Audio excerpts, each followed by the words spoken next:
తన నొప్పిని కూడా ఏడుపు రూపంలో తన నొప్పిని కూడా కొంత చెప్పగలుగుతున్నాడంటే it is a good symptom, recovery అవుతున్నాడని అనిపిస్తూ ఉంది.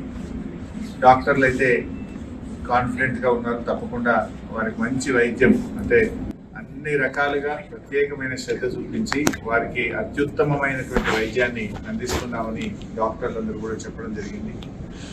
మరి కిమ్స్ చైర్మన్ గారు భాస్కర్ రావు గారు కూడా ప్రత్యేకమైన దృష్టి పెట్టి ఆ అబ్బాయిని మళ్ళీ పూర్తి స్థాయిలో నయం చేసి బయటకు వచ్చే విధంగా ప్రత్యేకమైన శ్రద్ధ పెడుతున్నామని చెప్పి డాక్టర్ భాస్కర్ రావు గారు, అదేవిధంగా అబ్బాయికి వైద్యం అందిస్తున్నటువంటి నిపుణులైన డాక్టర్లందరూ కూడా చెప్పడం జరిగింది.